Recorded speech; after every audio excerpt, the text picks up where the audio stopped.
তো বেশি কথা না বলে গল্পটি শুরু করা যাক। ইসি আদিকে উল্টো করে দেখে মনে মনে এসব ভাবছে। তখন পিছন থেকে দুজন অফিসার বলে উঠলেন। একজন বললেন, ম্যাম আপনি কি ওনাকে চিনেন? পুলিশ অফিসারের কথা হয়তো ইসির কান অব্দি পৌঁছয়নি, সে নিজের ভাবনায় ব্যস্ত। আরেকজন বলল, ম্যাম শুনতে পাচ্ছেন? এতক্ষণে দেন ফিরল ইসির। ইসি বলল, ও হ্যাঁ বলুন, কি বলছিলেন আপনারা? প্রথমজন বলল, ম্যাম আর ইউ ওকে? ইসি বলল, ইয়েস আই এম ফাইন, আপনারা কি বলছেন বলুন। দ্বিতীয়জন বলল, ম্যাম বলছিলাম আপনি কি ছেলেটাকে চিনেন? অফিসারের কথা শুনে এতক্ষণে ইসির পুরোপুরি সেন্স ফিরে আসে, আর সে আবারও আদির কাছে যায়। হাতের পাশ চেক করে দেখে এখনো বেঁচে আছে। অফিসার এখনো বেঁচে আছে? তাড়াতাড়ি অ্যাম্বুলেন্সকে কল করুন, ফার্স্ট ওকে বাঁচাতে হবে, বাঁচানোটা জরুরি। অফিসার বলল, ওকে ম্যাম। বলে অফিসার হাতে ফোনটা নিয়ে কল করলো অ্যাম্বুলেন্সকে। আর এদিকে অগ্নি এবং আয়াস দুজনে আদির জন্য বাইরে অপেক্ষা করতে থাকে। আয়াস বলল, স্যার এখনো ফিরছে না কেন বলো তো? অগ্নি বলল, বুঝতে পারছি না, এত দেরি হওয়ার তো কথা নয়। আয়াস বলল, কোনো বিপদ হয়নি তো? অগ্নি বলল, নেগেটিভ চিন্তা করিস না তো, এমনিতেই প্রচুর টেনশন হচ্ছে। আয়াস বলল, না রে অগ্নি, আমার মন বলছে স্যার সত্যি কোনো বিপদে পড়েছে, ওরা টেনশন করছে। এর মধ্যে শুনতে পাই অ্যাম্বুলেন্সের সাইরেন, আর তাই সরে পড়ে দুজন আড়ালে, আর ওদের সামনে দিয়ে গাড়িটি চলে যায় গন্তব্যস্থলে। অগ্নি বলল, কাকে নিতে এসেছে অ্যাম্বুলেন্স? আয়াস বলল, আর কাকে, লাশগুলো নিতে এসেছে। অগ্নি বলল, হতে পারে। ওদের কথার মাঝখানেই অ্যাম্বুলেন্সটি আবার ফিরে এসে ওদের সামনে দিয়ে চলে যায়। আয়াস বলল, এত তাড়াতাড়ি লাশ ওঠানো হয়ে গেল? অগ্নি বলল, স্যার একটা কথা বলেছিল, ইসি জামান স্যারের থেকেও ফাস্ট কাজ করে। এবার চলো আমরা ভিতরে গিয়ে দেখি কোথায় আছে স্যার। আয়াস বলল, বলেই দুজনে চলে যায় ভিতরে, খুঁজতে শুরু করে।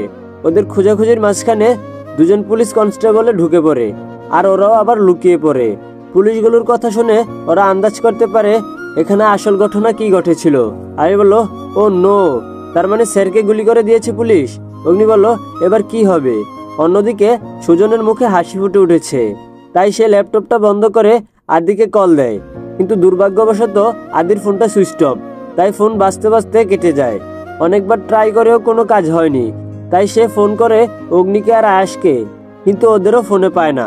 কিছুটা বিরক্তি নিয়ে রুম থেকে বেরিয়ে যায় সুজন, কিন্তু তারও কপাল খারাপ, আর তাই বিপরীত দিক থেকে আসা বিপদ সংকেত তা টের পায়নি। যা হয়ে যাওয়ার গেছে।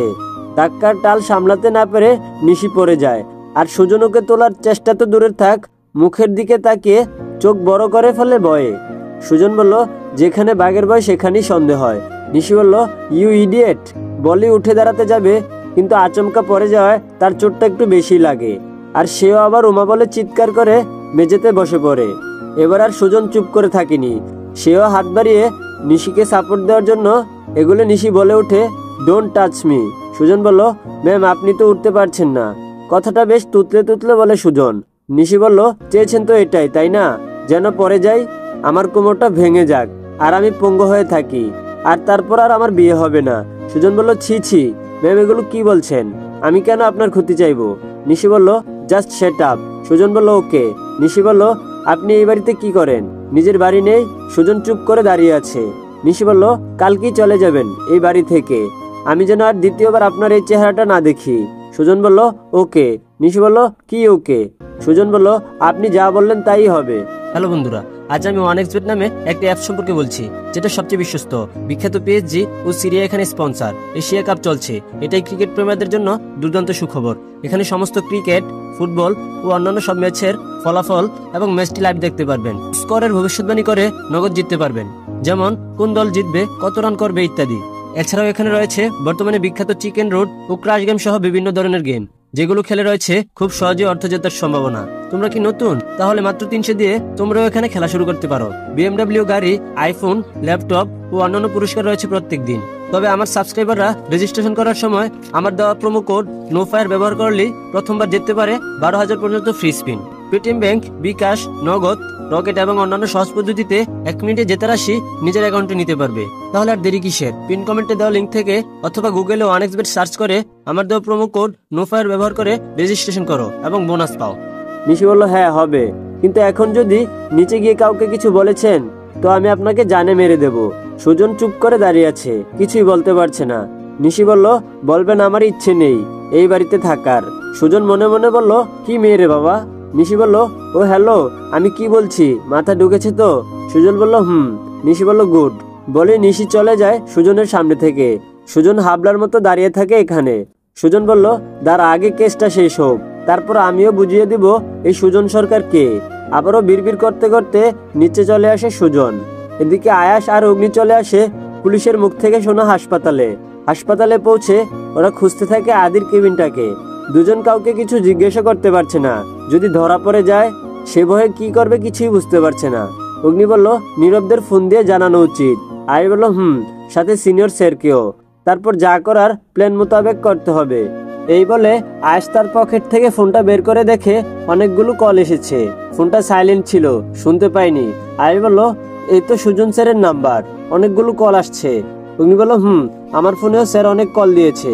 আয়াস বলল, ঘটনাটা সুজন স্যারকে আগে জানানো উচিত। বলেই সে সুজনের নাম্বার ডায়াল করে। সুজন নিচে এসে দেখতে পায় সবাইকে, তারা কিছু নিয়ে আলোচনা করছে। সবাইকে বাড়িতে দেখে সে একটু অবাক হয়, কেউ আজ অফিসে যায়নি কেন? যাগে, এত কিছু ভেবে লাভ নেই। সুজনকে নিচে দেখে মা ওকে বলে উঠল, সুজন তুমি কফি খাবে? সুজন বলল, আন্টি, দিলে তো ভালোই হয়। মা বলল, বসো, আমি দিচ্ছি। সুজন সোফায় বসতে যাবে এমন সময় ফোনটা বেজে ওঠে। সুজন বলল, হ্যালো। আয়াস বলল, হ্যালো স্যার, আমি আয়াস। ফোনটা আসায় সুজন কিছুটা সাইডে চলে যায়। সুজন বলল, বলো, কি খবর? তোমাদের তখন থেকে আমি ট্রাই করছি। আয়াস বলল, স্যার খবর ভালো নয়। আয়াস পুরো ঘটনাটা খুলে বলল। আয়াস পুরো ঘটনা খুলে বলে সুজনের কাছে। কথাগুলো শুনে সুজন স্তব্ধ হয়ে যায়। সুজন বলল, কি বলছো তুমি? মাথা ঠিক আছে তো? সুজনের চেঁচামেচি শুনে বাড়ির সবাই অবাক হয়ে যায়, আর সবাই জিজ্ঞেস দৃষ্টিতে তাকিয়ে থাকে ওর দিকে, যার কোনো খেয়ালই ওর নেই। সুজন বলল, তোমরা থাকো, আমি এক্ষুনি আসছি। বলেই ফোনটা কেটে সুজন দৌড়ে নিজের রুমে চলে যায়। আর বাকিরা অবাক হয়ে ওর যাওয়ার দিকে তাকিয়ে আছে। কেউ ঘটনার আগাগোড়া কিছুই বুঝতে পারছে না। রুমে গিয়ে বাইকের চাবি আর হেলমেট নিয়ে বিদ্যুতের গতিতে বেরিয়ে আসে সুজন। ও বেরোবে এরম সময় বাবা পথ আটকে দাঁড়ায়। বাবা বলল, দাঁড়াও, কি হয়েছে? তুমি পাগলের মতো ছুটছো কেন? সুজন বলল, আঙ্কেল, রাজকে কেউ গুলি মেরে দিয়েছে। বাবা বলল, কি? বাড়িতে সবাই অবাক হয়ে যায় কথাটা শুনে। ভাইয়া বলল, বলছো কি তুমি এসব? সুজন বলল, ভাইয়া। রোহান বলল, কোথায় আছে এখন উনি? সুজন বলল, সিটি হাসপাতালে। ভাইয়া বলল, দাঁড়াও, আমিও যাব তোমার সাথে। রোহান বলল, আমিও যাব। একে একে বাড়ির সবাই বলে ওঠে সবাই যাবে। সুজন বলল, আপনারা সবাই আস্তে আস্তে চলে আসুন সিটি হাসপাতালে, আমি গেলাম। কথাটা বলে সুজন আর এক মুহূর্ত দেরি করলো না। সে বাইক নিয়ে পৌঁছে যায় হাসপাতালের সামনে। এসে দেখে অগ্নির 4 জন ওখানে দাঁড়িয়ে আছে। সুজনকে ঢুকতে দেখে ওরা এগিয়ে আসে। অগ্নি বলল, স্যার এসেছেন? সুজন বলল, কোথায় আদি? রাতুল বলল, স্যার 3rd ফ্লোরে আছে। নীরব বলল, স্যার আমরা এখনো সামনাসামনি যাইনি, কেউ সন্দেহ করেনি আমাদের। সুজন বলল, গুড, তোমরা চলো আমার সাথে। বলে ওরা 5 জন লিফট দিয়ে 3rd ফ্লোরে চলে আসে। সুজন বলল, সবাই একসাথে থাকলে সমস্যা হতে পারে, এখানে পুলিশ ছাড়াও আরো কেউ থাকতে পারে, তোমরা আলাদা ভাগ হয়ে যাও। এমন ভাব করো প্রত্যেকের আলাদা আলাদা পেশেন্ট আছে। ওরা বলল, ওকে স্যার। বলে ওরা 4 জন ছড়িয়ে যায় আলাদাভাবে। আর সুজন দৌড়ে চলে যায় আদির কেবিনের সামনে। সুজন কেবিনের সামনে এসে দেখে ইসি 2 জন লোকের সাথে কথা বলছে। কেবিনের সামনেই মনে হয় পুলিশের লোক। সুজন বলল, রাজ কেমন আছো? ইসি কথাটা শুনে ঘুরে দাঁড়ায় সুজনের মুখোমুখি। ইসিকে পুলিশের চোখে দেখে সুজন কিছুটা অবাকের অভিনয় করে। সুজন বলল, ম্যাম আপনি? ইসি বলল, ও এসে গেছেন বন্ধুকে বাঁচাতে। সুজন বলল, আগে রাজ কেমন আছে ম্যাম? ইসি বলল, সেটা ডক্টর বলতে পারে, তবে যদি বেঁচে যায় আইনের হাত থেকে বাঁচতে পারবে না সে। সুজন বলে, মানে? এবার ইসির কথাটা শুনে সুজন কিছুটা অবাক হয়, কারণ সে ভাবতে পারেনি যে ইসি আদিকে সন্দেহ করে। ইসি বলল, মানেটা পরেই জানতে পারবেন। সুজন বলল, সুজন সরকার আমার নাম। ইসি বলল, তবে বন্ধুর সাথে আপনার কীর্তিও হ্রাস হবে মিস্টার সরকার। সুজন বলল, এ তো দেখি মাথামোটা অফিসার। ওদের কথার মাঝখানেই বাড়ির সবাই হাসপাতালে এসে পৌঁছায়। কেবিনের নাম্বার জেনে নিয়ে তাড়াতাড়ি পৌঁছায় সেখানে। সবাইকে আসতে দেখে সুজন বলে ওঠে, আপনারা এসে গেছেন। সুজনের মুখ অনুসরণ করে ইসি পিছন ফিরে তাকায়। সে এতক্ষণ উল্টো দিকে মুখ ফিরেছিল। বাবা বলল, রাজ কোথায়? এইটুকু বলেই ইসিকে দেখে থমকে যায়। শুধু বাবা নয়, বাড়ির সবাই রীতিমতো শক খেয়ে যায় ইসিকে পুলিশের ইউনিফর্মে দেখে। নিশি বলল, আপু তুমি এখানে? মা বলল, ইসি তুই এখানে? আঙ্কেল বলল, তুই পুলিশের পোশাক পরেই বা বসে আছিস কেন? একে একে সবাই প্রশ্ন করেই চলছে। ইসি কিছু একটা বলার জন্য মুখ খুলবে, তার আগে একজন পুলিশ এসে ইতির হাতে একটা ফাইল ধরিয়ে দেয়। ম্যাম, এই নিন দেখুন, রাজদীপ নামে কোনো রেকর্ড আমাদের কাছে নেই। ইসি বলল, ছদ্মনাম ব্যবহার করছে সে। নাম আর ইসির কথা শুনে সবাই আবারও অবাক হয়ে তাকিয়ে আছে। ইসি কি বলছিস এসব? খালামণির কথা শুনে সেই পুলিশ অফিসারটি সবার দিকে অবাক হয়ে তাকায়। পুলিশটি বলল, আপনারা কারা? বাবা বলল, আমরা ওর বাড়ির লোক। পুলিশ বলল, ও আচ্ছা, উনি তো আমাদের আইপিএস অফিসার ইসি জামান। আবারও সবাই আরেক ধাক্কা শক খায়। ভাইয়া বলল, উনি সব কি বলছে ইসি? ইসি বলল, যা বলছে ঠিক বলছে। মা বলল, তার মানে তুই পুলিশ অফিসে কাজ করিস? ইসি বলল, হুম। বাবা বলল, এটা আমাদের থেকে লুকিয়ে কেন রাখলি? ইসি বলল, বলার আগেই পুলিশের লোকটি বলা শুরু করে তাদের টিম ওয়ার্ক সম্পর্কে আর ইসির কাজ সম্পর্কে। আঙ্কেল বলল, সবই বুঝলাম, কিন্তু তোরা রাজের পিছনে কেন লেগেছি? আঙ্কেল কথাটা শেষ করার আগেই একজন ডক্টর এসে উপস্থিত হন। সাথে সাথে এগিয়ে আসলো ইসি। ইসি বলল, ডক্টর, পেশেন্টের কি অবস্থা? ডক্টর বলল, বড্ড দেরি করে ফেলেছেন আপনারা। ডাক্তারের মুখে দেরির কথাটা শুনে এক মুহূর্তের জন্য সবাই কেমন যেন থমকে যায়। সুজন বলল, কি বলছেনটা কি ডক্টর? আপনার মাথা ঠিক আছে? ডক্টর বলল, দেখুন, উত্তেজিত হবেন না, শান্ত হন এবং আমার কথাটা শুনুন। সুজন বলল, কি শুনবো আপনার কথা? কি শোনাতে এসেছেন? ইসি বলল, ডক্টর আপনি বলুন, কি বলবেন? ডক্টর বলল, দেখুন মিস ঈশিতা জামান, আপনারা আসতে একটু বেশি দেরি করে ফেলেছেন। এইটুকু কথা শেষ করে ডাক্তার আর কথা বলতে পারেনি।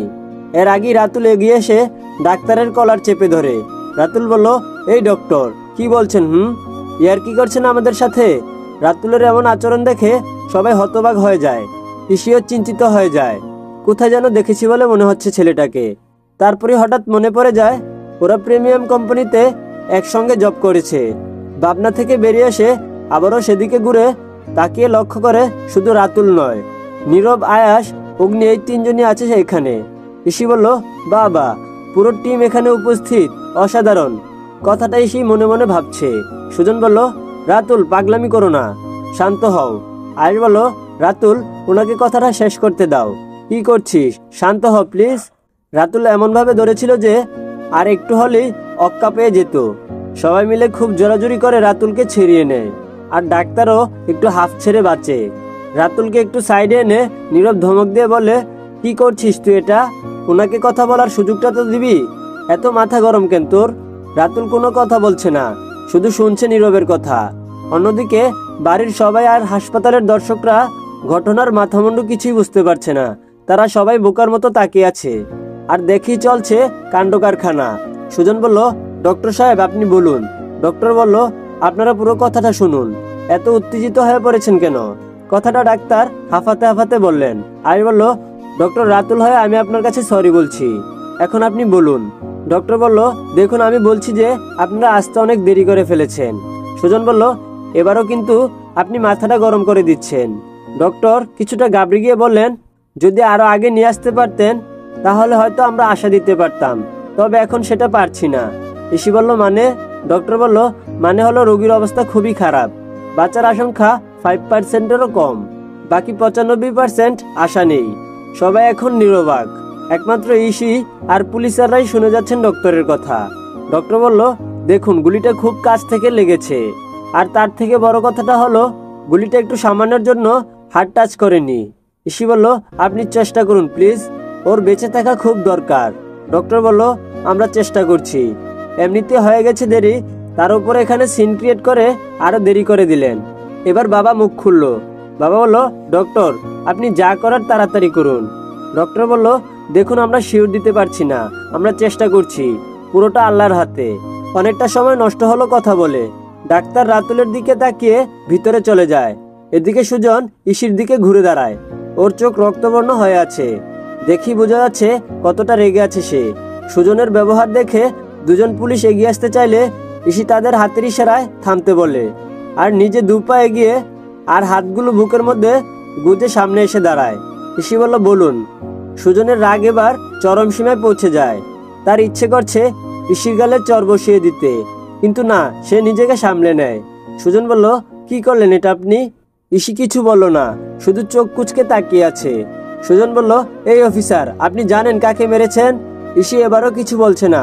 সুজন বলল, জানবেন কি করে, আপনাদের কাজই তো। ইসি বলল, জাস্ট সেট আপ। অপর পাশ থেকে পুলিশ বলল, আপনি জানেন কাকে চোখ রাখাচ্ছেন? সুজন বলল, নো নো। ইসি বলল, আপনি কে বলুন তো?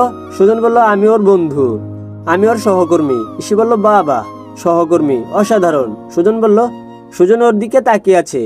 ইসির কথায় সবাই ওর দিকে অবাক হয়ে তাকিয়ে থাকে। উপস্থিত কেউ ওর কথার আগামাথা কিছুই বুঝতে পারছে না। সুজন বলল, এটা আপনি কি করলেন? একটা নির্দোষ মানুষকে জমের দুয়ারে ঠেলে দিলেন। ইসি বলল, নাটকটা বন্ধ করুন। বলেই সে তার সামনে থাকা অফিসারকে বলে, ওদের 4 জন মানে রাতুলদেরকে চেক করার জন্য। ওদের সাথে বিপজ্জনক কিছু থাকতে পারে। যেহেতু এটা হাসপাতাল, এখানে সাধারণ মানুষ আছে, তাই কোনো রিস্ক সে নিতে চাইছে না। সুজন বলল, হোয়াট? আপনি কি সত্যিই পুলিশ অফিসার? আপনি জানেন আপনি যাকে গুলি করেছেন সে কে? এবার ইসির রাগ মাথায় চড়ে যায়, আর সে রেগে গিয়ে বলে, ইউর ফ্রেন্ড ইজ ক্রিমিনাল। ওর কথায় বাড়ির সবাই আরেক দফা শক খায়। ইসি আবারও বলতে শুরু করে, সবাই জানতে চান না ছেলেটাকে? সে একজন অপরাধী, রাজনৈতিক কাজ করে বেড়ায়। এবার সুজন সহ 4 জন নিস্তব্ধ হয়ে যায়। ওরা ভেবেছিল যে ইসি হয়তো আদিকে সন্দেহ করে, কিন্তু এত দেখি শিওর হয়ে বলছে। বাবা বলল, তুই এসব কি বলছিস? ইসি বলল, হ্যাঁ বাবাই। মা বলল, তোর কোথাও ভুল হচ্ছে। ইসি বলল, আমাদের কোনো ভুল হচ্ছে না, তোমরা বাড়ি ফিরে যাও।